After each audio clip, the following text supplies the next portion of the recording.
Discovery of spiritual India के कार्यक्रम में आप सबका हार्दिक अभिनंदन, स्वागत। लाखों वर्ष पहले भारत में पुराण, शास्त्र और बहुत सारे ग्रंथ इनकी रचना की गई। हमारे ऋषि मुनियों ने वेदों का गुणगान किया और भगवान श्री कृष्ण ने अर्जुन को भगवत गीता सुनाई। महर्षि वेदव्यास जी ने 18 पुराण लिखे, जिसमें सबसे आखिरी पुराण था महाभारत। ऐसा हमने सुना है, महर्षि वेदव्यास जी ने भगवान गणपति जी को व्यास गुफा से वर्णन किया महाभारत का, और गणपति जी लिखते गए गणेश गुफा बद्रीनाथ में।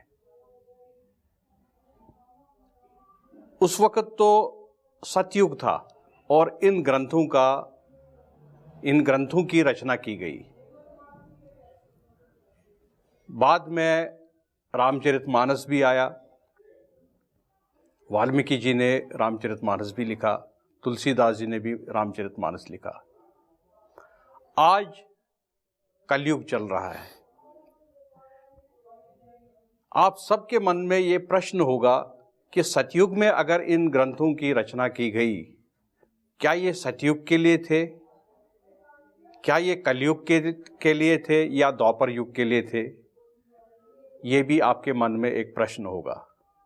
आपके मन में ये भी प्रश्न होगा कि इतने सारे ग्रंथ, इतने सारे शास्त्र, पुराण, वेद, भगवत गीता, रामचरितमानस और इतने सारे संत महापुरुषों ने इस धरातल पर जन्म लिया, उसके बाद भी आज पूरे विश्व में अशांति है, पूरे विश्व में टेररिज्म फैला हुआ है, और हमारे देश में ही जो सनातन धर्म है उसका हनन हो रहा है। एक मानव परेशान है, स्ट्रेसफुल है, और उनको आगे का रास्ता मिल नहीं रहा है। तो इन ग्रंथों की, इन उपनिषदों की क्या उपयोगिता है आज के संदर्भ में, मॉडर्न युग के संदर्भ में? हमारे बच्चों के लिए, जिनके हाथ में स्मार्टफोन्स है, मोबाइल फ़ोन्स है, टेलीविज़न है, एक क्लिक में वो गूगल से पूरी इन्फॉर्मेशन वर्ल्ड की निकालते हैं। क्या ऐसे ग्रंथ, पुराण उनके लिए कुछ उपयोगी है या नहीं है? इन सभी मुद्दों पर आज हम चर्चा करेंगे। हर बार की तरह आज भी ये चर्चा एक महापुरुष, एक संत, एक ऋषि, जिन्होंने पूरे शास्त्र का शोध किया, जिन्होंने वेद का शोध किया, पुराणों का शोध किया, महाभारत का शोध किया, और बहुत सारे कथाएं आपको सुनाई, टेलीविज़न के माध्यम से भी और टेलीविज़न के बगैर भी। तो मुझे बड़ा हर्ष हो रहा है, मैं नमन करना चाहता हूँ, प्रणाम करना चाहता हूँ। आइए हम सब स्वागत करें परम पूज्य प्रातः स्मरणीय संत स्वामी गोविंद देव गिरी जी महाराज का। महाराज जी, आपका बहुत बहुत स्वागत है। मैं आपको नमन करता हूँ, स्वागत है रेणा जी। जी, प्रणाम करता हूँ महाराज जी। बहुत अच्छा लग रहा है आपके साथ आज हम ये चर्चा कर रहे हैं इस कार्यक्रम के तहत। तो सबसे पहले तो हम यही जानना चाहते हैं कि इतने सारे ग्रंथ हैं महाराज श्री, 18 पुराण है और बहुत सारा शास्त्र है, ये किस पर्पज से लिखे गए? क्या ये सतयुग के पर्पज से लिखे गए थे, ये द्वापर के पर्पज से लिखे गए थे, या कलयुग के पर्पज के लिए लिखे गए थे? हमारे प्राचीन ग्रंथ वस्तुतः किसी भी एक युग के लिए लिखे नहीं गए हैं। हमारे धर्म का ही मूल नाम सनातन धर्म है, और सनातन धर्म के सभी ग्रंथ ये सभी समयों के लिए, सभी कालखंडों के लिए लिखे गए हैं। ये बात सत्य है कि बाहरी परिवेश मनुष्य का बदल गया। पहले कोई समय था जब संपर्क के साधन बहुत कम थे, हम जल्दी कहीं पहुंच नहीं सकते थे। कहीं की बात यहाँ बैठे बैठे सुनना या देख लेना यह तो केवल कल्पना की ही बात थी।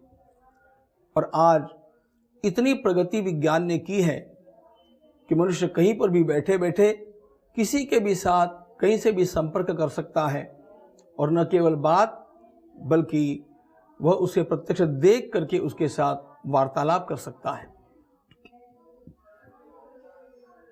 अन्य अन्य प्रकार की भी प्रगति इस विज्ञान ने की ही है। एक बात समझनी होगी कि यह सारी प्रगति, यह सारा विकास, ये बाहर के उपकरणों को लेकर के हुआ है, बाहर के साधनों को, बाहर की सुविधाओं को लेकर के हुआ है। मनुष्य के मन में जो विचार 5000 वर्ष पहले थे, 1,00,000 वर्ष पहले रहे होंगे, वे ही विचार आज भी जैसे के तैसे हैं। मनुष्य के अंतरंग का काम, क्रोध, लोभ, मोह, मद, मत्सर, ये विकारों का समूह हो, अथवा दया, करुणा, परोपकार, श्रद्धा, भक्ति, यह सद्गुणों का समूह हो, इसमें कोई अंतर नहीं आया है। मनुष्य का मन तो जैसा का तैसा है। ज्ञान की प्राप्ति करना यह बुद्धि का खेल है, लेकिन उस ज्ञान का उपयोग किसके लिए किया जाए, यह निर्णय मन के द्वारा होता है। और इसलिए मनुष्य केवल ज्ञान की प्राप्ति से सुखी नहीं होगा। मैं आपको उदाहरण बतलाऊंगा। आप लोगों को पता है दिल्ली में एक किडनी स्कैंडल हुआ। अब जिसने भी किया होगा वह पढ़ा लिखा और बहुत अच्छा चतुर व्यक्ति तो है ही। उसकी स्किल के बारे में, उसकी क्षमता के बारे में हमें कोई भी आशंका नहीं, लेकिन अपने उस ज्ञान का उपयोग लोक सेवा के लिए करने के बजाय, लोगों के लिए उपयोगी होने के लिए करने के बजाय, उसने उसका भी व्यवसाय बनाया और उसका बहुत सारा लाभ यद्यपि अर्थ के रूप में हुआ हो, लेकिन मानवता की तो हत्या हो गई। ज्ञान उपयोग में कैसे लाया जाए, इसका नियंत्रण मन करता है। इस मन को बदलने के लिए हमारे सारे शास्त्र हैं, और इसलिए 5000 10,000 वर्ष पूर्व जैसा मनुष्य का मन था, वैसा वो आज भी है। और जब तक सृष्टि रहेगी तब तक मनुष्य का मन ऐसा ही रहने वाला है। यदि यह मन सात्विकता से नहीं भरा गया तो वह मन उसको प्राप्त सारी शक्तियों का उपयोग अच्छे कामों के लिए नहीं करेगा। इसलिए हमारे सारे शास्त्र तमोगुण से रजोगुण में और रजोगुण से सत्वगुण में लाने के लिए हैं। यदि मनुष्य का मन सात्विक हो जाता है तो उसके पास साधन चाहे कम है अथवा अधिक है, वह उनका सदुपयोग करेगा, परोपकार के लिए, अपनी शांति के लिए, औरों को सुख पहुंचाने के लिए करेगा। हमारे सारे शास्त्र अंततोगत्वा इस एक लक्ष्य को लेकर के चले हैं कि मनुष्य के मन का अच्छा संस्कार किया जाए, ताकि वह स्वयं के हित के लिए और औरों के हित के लिए ही अपना जीवन व्यतीत करें।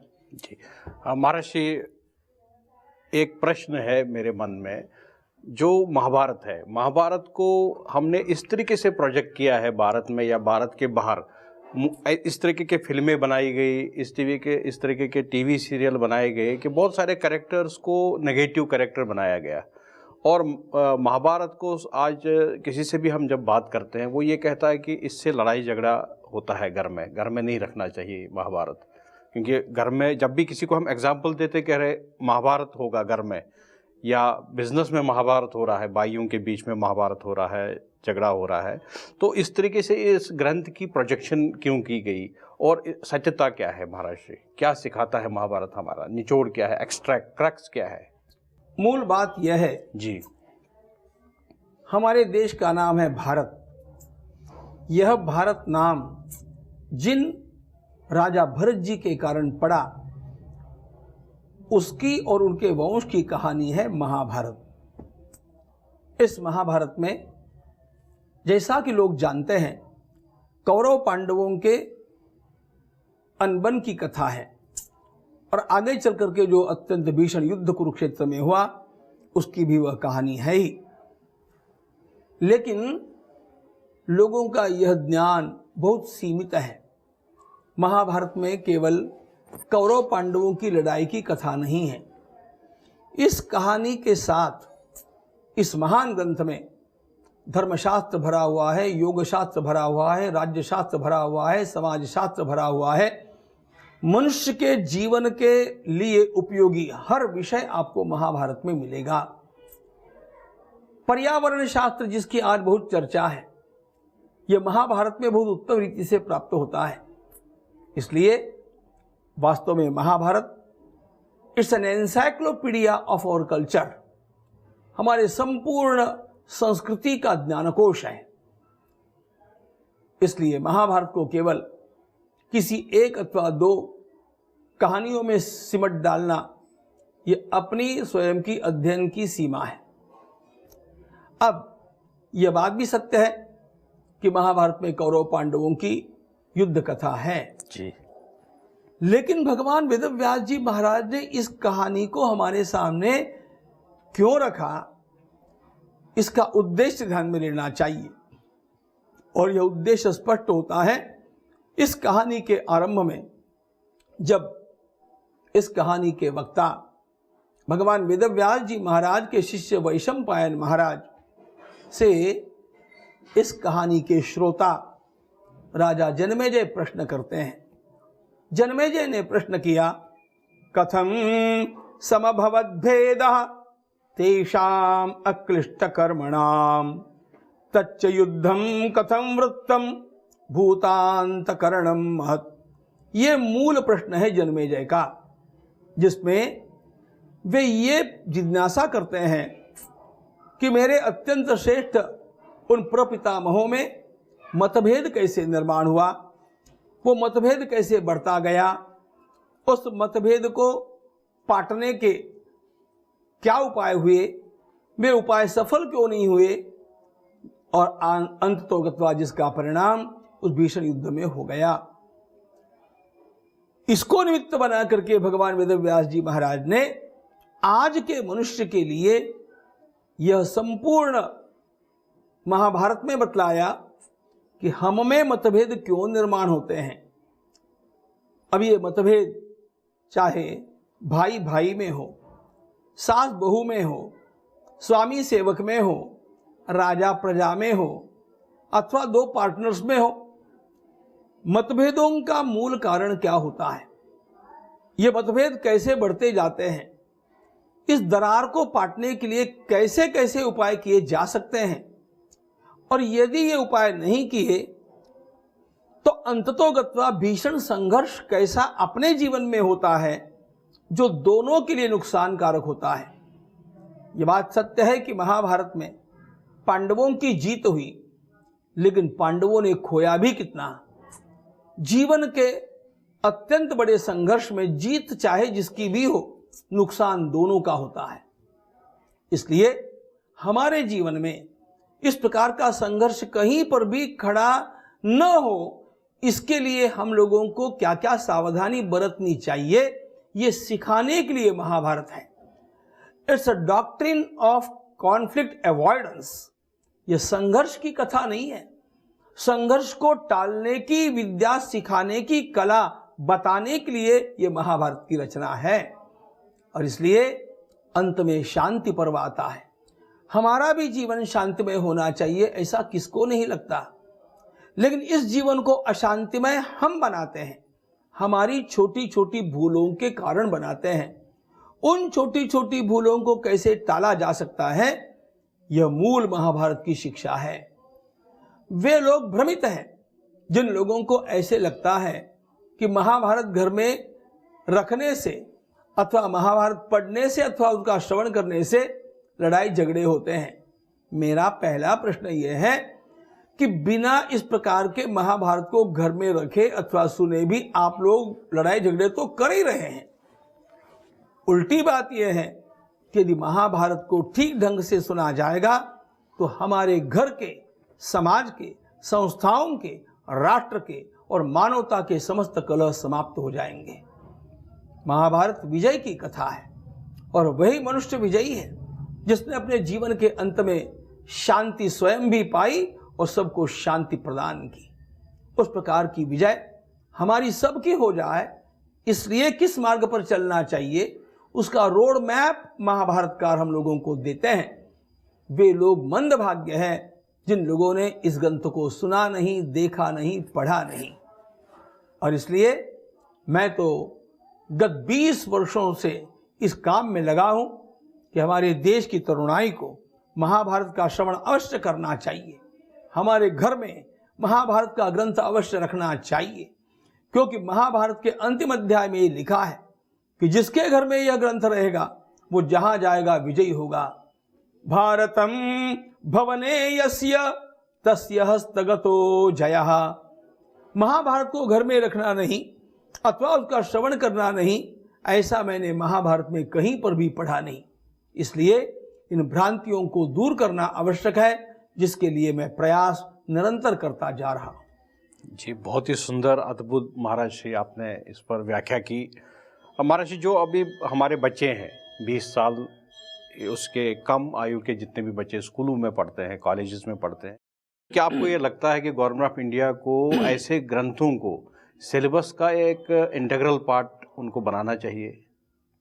अगर ये इंटीग्रल पार्ट सिलेबस का बनता है तो किस कक्षा से हमें ये शुरू करना चाहिए ग्रंथ पढ़ाना, शास्त्र पढ़ाना, और उसके लिए टीचर्स किस प्रकार के होने चाहिए, क्या बदलाव लाना चाहिए हमें एजुकेशनल सिस्टम में? बहुत सुंदर प्रश्न आपने पूछा है रैना जी, आपका अभिनंदन। क्योंकि यदि हमें देश का भविष्य उज्जवल बनाना हो तो हम लोगों को शिक्षा से ही आरंभ करना चाहिए। हमारी शिक्षा की दुर्दशा इसलिए हुई कि जितना भी धर्म विषयक कुछ भी वाङ्मय हमारी पहली शिक्षा पद्धति में था, उसको धीरे धीरे करके किनारे कर दिया गया, निकाल दिया गया। और ये निकालते समय साम्यवादी विचारधारा के लोग जो शिक्षा के उच्च पदों पर बैठे हैं, उन लोगों ने अपना काम किया। और ये इसलिए भी किया, ये नाम लेकर के किया कि हमारी सरकार निधर्मी है, सेक्युलर है। सेक्युलर होने का अर्थ सभी धर्मों को किनारे कर देना ऐसा नहीं होता है। सेक्युलर का अर्थ, जहाँ तक मैं समझा हूँ और देश का सुबुद्ध नागरिक समझा है, और जो उसके मूल शब्द से ध्वनित होता है, वह यह है कि राज्य किसी के धर्म के साथ भेदभाव का व्यवहार नहीं करेगा। तो ये तो बात ठीक है, सभी धर्मों में उत्तम उत्तम आचरण की शिक्षाएं प्रदान की गई है। हम किसी भी पंथ को, किसी भी मजहब को, किसी भी उपासना पद्धति को शिक्षा में लावें, इसकी आवश्यकता नहीं है। लेकिन हर उपासना पद्धति में नैतिक नियमों का बड़ा सुंदर विवरण किया गया है। वे सारे नीति नियम, वे सारे जीवन मूल्य, all those ethical values must be included in the curriculum। अब ये सारी शिक्षाएं हमें हमारे अनेक ग्रंथों से प्राप्त होती है। एक भगवत गीता को ही ले लीजिए, किसी प्रकार के संप्रदाय का उसमें नाम नहीं है। हर मानव के लिए, उसके जीवन को बनाने के लिए कैसा अनुशासन होना चाहिए, किस प्रकार उसको सदाचारी होना चाहिए, किस प्रकार उसको केवल अपने स्वार्थ के लिए नहीं बल्कि पूरी अपनी कम्युनिटी के लिए, समाज के लिए, राष्ट्र के लिए और मानवता के लिए काम करना चाहिए। और काम करते करते अपने को ऐसे कैसे बनाना चाहिए कि उसका पूरा जीवन मानवता की सेवा के लिए समर्पित हो जाए, उसके सभी सूत्र हमें भगवत गीता में प्राप्त होते हैं। मैं ये नहीं कह रहा हूं कि केवल भगवत गीता में होते हैं, अन्य ग्रंथों में भी होते हैं। हमारा कहना ही यह है कि सभी धर्मों से लोगों की श्रद्धा को हटाने का प्रयास करने के बजाय सभी को अपने अपने धर्म में रह करके सज्जन नागरिक बनाने का प्रयास करने के सारे सूत्र हम लोगों को अभ्यास क्रम में लाने चाहिए। ये कब से लाने चाहिए? ये पहली कक्षा से लाने चाहिए। पहली कक्षा में उनको कुछ उपदेश करने की आवश्यकता नहीं, लेकिन पहली कक्षा में भी पोएट्री के रूप में, कविता के रूप में कुछ अच्छा आ सकता है ना। जैसा कि वैष्णव जन जो पीड़ पराई जाने रे, ये पहली कक्षा का बच्चा भी गाता गुनगुनाता रहेगा तो अपने आप उसके ऊपर परिणाम होता जाएगा। ये तो मैंने उदाहरण के लिए बतलाया है।